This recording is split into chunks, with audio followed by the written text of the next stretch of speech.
Hello po, magandang umaga at nandito po tayo ngayon sa ating 1 year success plan. Kasama po si Jembron at nais ko lang pong i-share for 20 minutes. Tulungan niyo po ako upang mapadali po natin na ma-explain itong 1 year success plan na i-introduce ni Jembron. I'm taking my notes from the lecture of Jembron at nais ko po siyang i-share sa inyo, no? Bakit mahalaga ito? Because sabi ni Jembron, it's very exciting when your name appears on someone's testimony. What will be your contribution to someone else's life? Yun yung tanong niya, what will be your contribution to someone else's life? Kasi exciting po daw na yung pangalan natin mag-appear sa testimony ng bawat isa. Kaya napakahalaga po ang personal development para sa sarili natin. Sabi niya, the key is to deserve it, not just to get it. Later, explain ko po siya yung deserving process, no? Another po na binanggit niya, putting your experiences into language that are useful to someone else. Ito po daw dapat ang maging goal natin, na yung experiences natin ay mailagay natin siya sa language na lahat ng mga tao o maraming mga tao ang makaintindi o matulungan pa natin. Kaya po, ginawa ko po ang libro na Management 101 para yung experiences ko po patungkol sa pag-handle ng pera ay makatulong din po sa iba. Meron din po akong ginawa ngayong bago na isang libro po, dekada, ibig pong sabihin na pag-uusapan ko po doon yung 10 taon ko po sa ministry, kung paano ko po siya na-handle at paano ko po siya napaglabanan yung mga struggles ko during my first 10 in ministry. Kasi ngayong taon na ito po, ay magti-10 years na po ako sa ministry. So ito po yung goal dapat natin sa buhay natin. Sabi niya, do not be lazy in language. Increase your ability to communicate because it is important tool towards development of relationship, finances, and whatever. So, ibig sabihin niya po na kung meron tayong kaalaman sa language, i-develop po natin. Ibig sabihin niya yung communication skills dapat nating pag-aralan, dapat nating intindihin. Another point po na binanggit niya doon is yung do not neglect the assembly. Yung sinabi ng Hebrews 10:25 po, no? Kasi in every occasion, merong mga magagandang pangyayari. Sabi niya, do not neglect the assembly. Be on every occasion as possible as you can. Sa lahat ng pagkakataon na meron kang opportunity, halimbawa po, meron tayong Bible study, mayroong prayer meeting, lahat ng activity po, please, sikapin niyo po that you can participate. Why? Sabi niya, because some of the occasion will be dramatic. Some may be so special that you will never be the same again after you attend the said event. Tingnan niyo po, sinabi niya, ang ibang okasyon ay very special. Maaring yung pagkakataon na yun ay maghatid sa iyo ng tunay na development kasi hindi natin alam ang mga pagkakataon. Kaya seize every moment. Binanggit din po ni Jembron yung seasons of life, yung winter, summer, harvest, or fall, no? Yung mga seasons po na yon, yung 4 na seasons. At binanggit niya na ang tao daw po ay dumarating sa mga ganyung kind ng season, no? Another point na binanggit niya po, it takes more than one voice to learn everything we need to know to change the shape of our life. Kaya po, kung maaari lang, wag lang kayo makinig sa akin kasi sabi niya, it takes more than one voice. Ibig sabihin, makinig din tayo sa boses ng ibang tao. Kay Chinkitan po, recommend ko po siya, si Francis Kong, no? Yan po yung mga Pilipino na magaling magturo. Of course, i-recommend ko talaga si Jembron po, no, si Brian Tracy, si Robert Kiyosaki. Nirecommend ko po sila, si Anthony Robbins. So yung mga pangalan po na nabanggit ko, i-research nyo po, tingnan nyo po sa YouTube at makikita nyo po sila. Another point po na binanggit niya siya, sabi niya po, no one person has all the answer. Of course, bilang tao, limited yung sagot natin. So wag tayong mag-inquire sa isang tao lang, no? Mag-inquire tayo sa maraming tao. Another point na binanggit na, make your acquaintances meaningful. Kung meron tayong mga acquaintances, meron tayong kakilala, we will make it as meaningful as possible, no? Matuto tayo mula sa kanila. Another thing na binanggit niya dito is yung sinasabi niyang sincerity and truthful. Dapat maging sincere tayo sa buhay. Sabi niya, sincerity is not the test of truth. He must be right because he's sincere. O maaaring sabihin ng tao yon. Pero sinabi niya, maaring siya rin ay sincerely wrong. So I hope na itong pagdi-discuss ko po sa inyo ay I will be found sincere and truthful as well, no? Sinabi niya rin po yung success development, no? Sabi niya, ideas plus inspiration equals to building of relationship, enterprises, and whatever. Ang kailangan pala towards building of relationship or enterprise or business is ideas plus inspiration. Take note niyo po yan. Ideas plus inspiration. Bakit? Yung idea natin ay i-convert natin yan into action. Another po, tinanong niya, how to turn nothing into something. Sabi niya, ideas that can be turned into an enterprise. Gusto niyang, ibig niya iparating, paano ba yung idea natin ay maging enterprise? Kasi ang ideas and imagination is the starting point of turning nothing into something. So, ibig sabihin, kailangan natin magkaroon ng idea at saka imagination kung ano yung gusto natin. Bakit ang imagination tinawag na nothing? Kasi nga po, sabi niya, hindi po nakikita. Pero tangible po siya kasi parang nahahawakan mo na siya, no? But it is real because you can see it in your mind. Tama po ba? Totoo siya at nakikita mo siya. Now, sinabi niya, you have to believe that what you imagine is possible for you. So, meron siyang 3 steps how to turn nothing into something. Now, una po na step, take note niyo po, imagine what's possible. Ulitin ko po, imagine what's possible. Imagine natin ano yung posible o kaya natin gawin. Pangalawa, believe that what's possible is possible for you. No? Isipin natin at manampalatayanan natin, paniwalaan natin that what is possible ay kaya mo ring gawin. Pangatlo po, go to work and make it real. Gumawa tayo at gawin natin siya, no? Sinabi niya dito, it takes a disciplined activity to turn nothing into something finally. Kailangan natin ay pagawa, but it should be a disciplined activity. Ibig sabihin ng disciplined activity, yun bang may ginagawa natin siya ng in a proper way, no?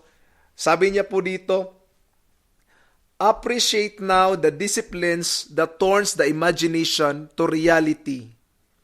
Ang ibig niya po sabihin ng discipline is you have to do the work, do the task. So, sinabi niya, discipline is the last piece of the miracle process. Dinagdag ko po dito, no? Kasi na-touch po ako dito, yung naalala niyo po yung miracle sa Cana, that the Lord turned the water into wine. Ano po ba ang nangyari doon? Simple lang po. Kung hindi nag-respond yung mga tao kay Jesus Christ na maghakot kayo ng tubig, is there any miracle that will happen? Wala pong milagro mangyayari. So, anong ibig sabihin? Simple lang po. You can turn miracle into something or you can make a miracle if we will do certain things that the Lord asks us to do. Kung mayroong pinapagawa ang Diyos sa atin, din gawin po natin, di po ba? So, sa ganitong paraan po ay makukuha at maintindihan po natin na we need a discipline. No? Kailangan natin gumawa ayon po sa kinakailangan towards the success. Sinabi niya po, bakit kailangan daw natin inspiration? Binanggit ko po kasi kanina, ideas plus inspiration. Bakit daw kailangan natin inspiration? It is for the emotional vitality to make what we feel, to make what it real in our lives. Without the inspiration, all ideas die. Namamatay po ang idea pag walang inspiration. Kaya po, kailangan po araw-araw meron tayong motivation. Kaya nga po meron tayong Morning Manna with Pastor OG so that you will be motivated. Tama po ba? So araw-araw din po. Hindi lang po sapat na isang linggo, isang bisis lang, di po ba? Ibig bang sabihin dahil natapos ka ng maligo ngayon, bukas hindi ka na maliligo. O sa susunod na mga araw, hindi ka na maliligo. Hindi po. O sa susunod na buwan, hindi na maliligo. Hindi po. Ibig mong sabihin, tulad po ng pagtututbrush, pagliligo, ganun din po ang motivation. Araw-araw natin kakailanganin siya. Kung nakarinig tayo ng motivation ngayon, dapat bukas, makarinig din tayo uli. Tama po ba? So, I recommend to read your Bible, read your daily bread. Kung meron na kayong mga daily bread, kung wala pa po, bumili na po kayo ng daily bread. At makinig po sa My Morning Manna with Pastor OG. Now, another po na point niya dito, sinabi niya, You cannot succeed by yourself. Each of us need all of us. All of us need each of us. Magandang point po yon na ang bawat isa sa atin ay hindi maging successful sa sarili lang natin. Kailangan natin ang bawat isa. So kung maaari po, magtanong kayo sa mga kaibigan, makinig sa kanilang mga advice, no? At pagtimbang-timbangin kung ano ang workable para sa atin. No, tingnan po natin kung nakakatulong ba ito o hindi. No, it's of us need all of us. Ibig sabihin, ako kailangan ko ikaw kailangan mo ako. Tayong lahat po ay magtutulungan. And I understand bilang mga Kristiyano na mahalaga po ang getting together. Kaya nga binanggit kanina ni Jembro na do not neglect the assembly. Bakit po? Doon sa assembly na yon, doon tayo matututo. Tama po ba? Now, ang bilis ko pala, no? Pasensya na po. Now, pag-usapan po natin yung guidelines to translate response into result. So, ano po ang binanggit niya dito? Sinabi niya, result is the name of the game. Anong ibig sabihin? Result po, ano po bang result ang ating nakikita? Ang gusto pong iparating ni Jim Rohn is, we have to be fruitful, be productive. Di po ba sabi ng Biblia, be fruitful and multiply.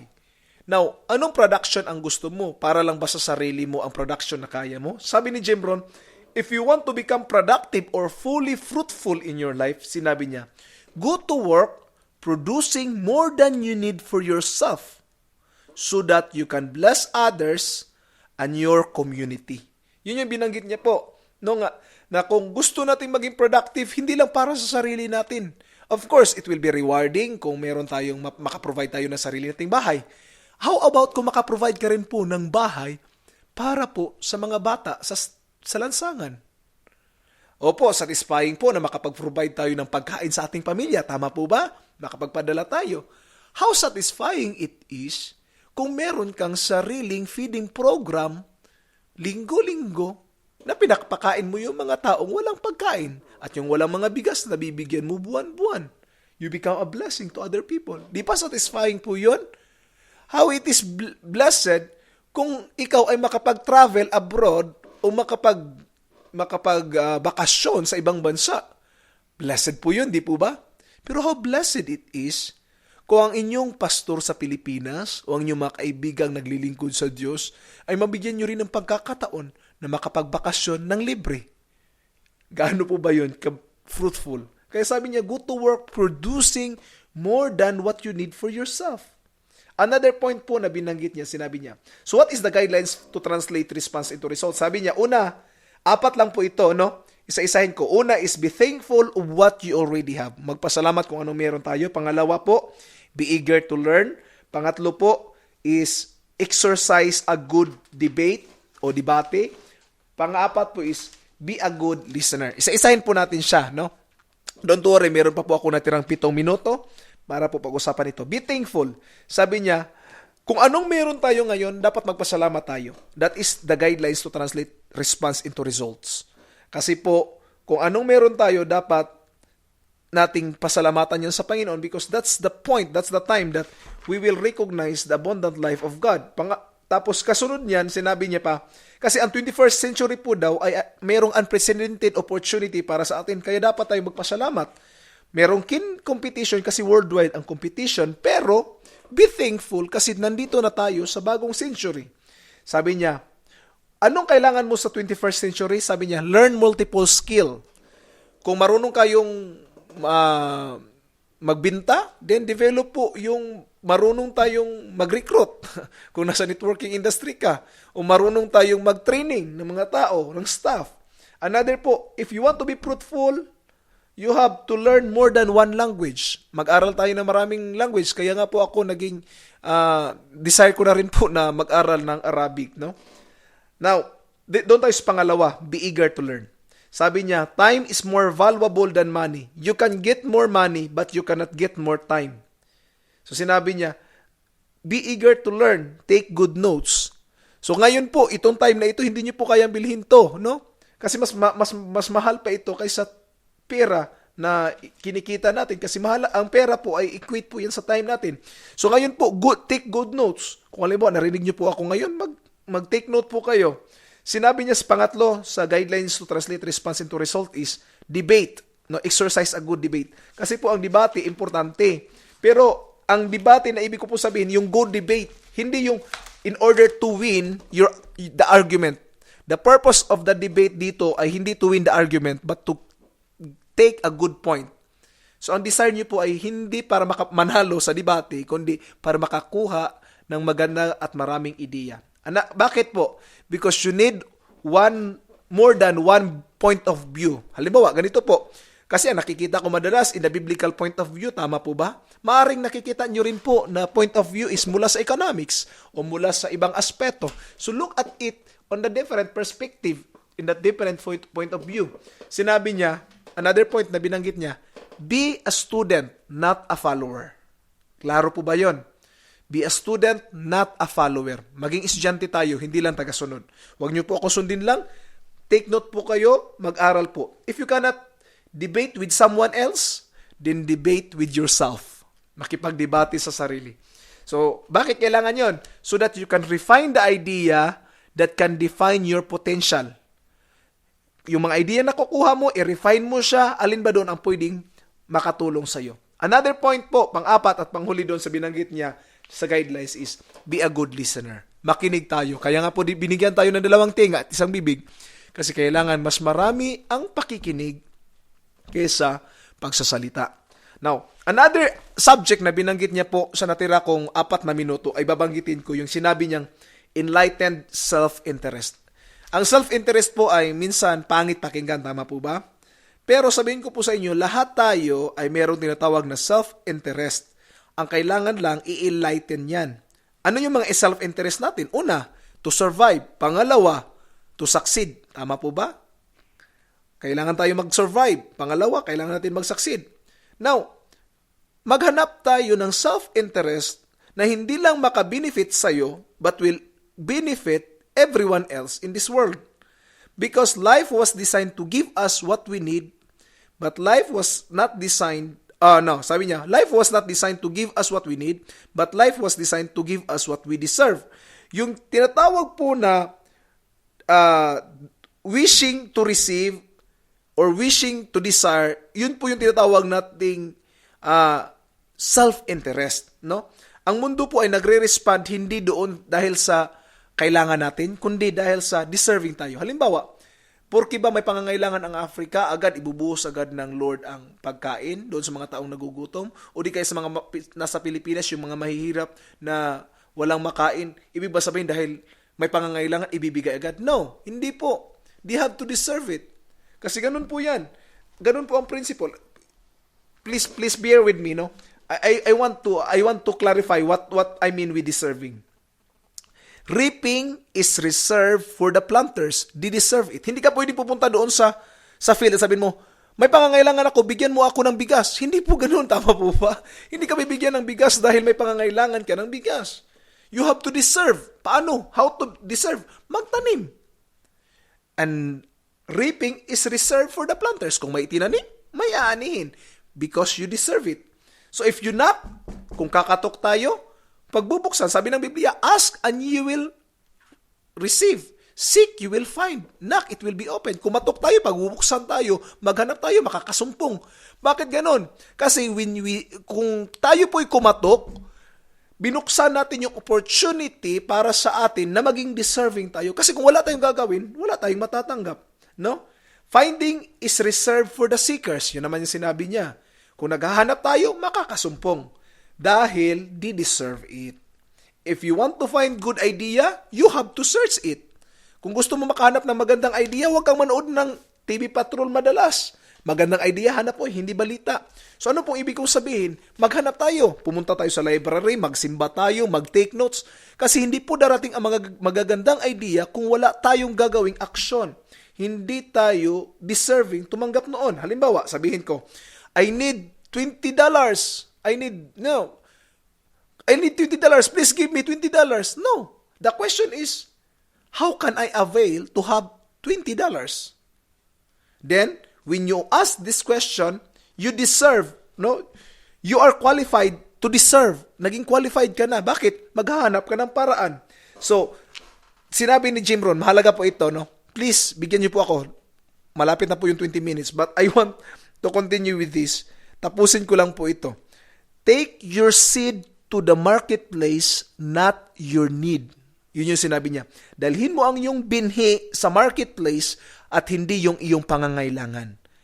Yung seed, ano ba yung seed mo? Ano yung contribution mo sa mundo? Ibigay mo. If you wish to receive, you must give. Yun yung tinatawag na self-interest enlightened or enlightened self-interest. Receiving is deserved to the giver. Kung gusto mong tumanggap, dapat magbigay. Kasi giving starts the receiving process. Yun yung sinabi niya. Ang pagbibigay will start the receiving process. Sinabi niya, the law of riches, sabi niya, the law of riches and wealth is the law of deserving. Mayroon siyang tatlo dito na binanggit na gusto ko rin banggitin bago ako magtapos. Una, yung sinabi ng Bible, find a way to serve the many. Diba? Sinabi ni Jesus Christ, if you want to become great, serve as many people as you can. Service may lead to greatness. Self-service has a limited reward. Kung sarili mo lang alagaan mo, of course, you will have your reward. Di po ba? Lalaki yung katawan mo. But, it's only for yourself. Ikaw lang ang makaka-receive ng reward. But if you will do service, greater reward that you will receive. Sabi niya, be faithful when the amount is few. Kung maliit pa lang ang kita, din matuto tayo. Kung maliit pa lang ang pinagkatiwala sa atin, din matuto tayo. Gawin natin qualified tayo. Gawin natin pinaka-the best sa meron tayo. Kung meron tayong perang maliit, din magtatali tayo. So kung anong pinagkatiwala sa atin, gawin natin ang pinaka-the best doon. And I believe God will give us or make us qualified to receive for the greater things. Another point, pangalawa po na binanggit niya, yung sinabi ni John Kennedy, don't ask what your country can do for you, but ask what can I do for my country. Yun yung sinabi ni John Kennedy. Move towards success and success move towards you. Kung tayo papunta sa success, ang success ay lalapit sa atin. Sabi ng Biblia, draw nigh unto me and I will draw nigh unto you. Yun yung sabi ng Lord. Pangatlo po at huli, na babanggitin ko yung binanggit ni Zig Ziglar. If you help enough people get what they want, you can have everything what you want. Ulitin ko po, mahalaga po ito. If you help enough people get what they want, you can have everything you want. Tulungan natin ang ating kapwa and you will see the difference if you will help someone else. So ito po yung personal development para sa ating week number 1. God bless po.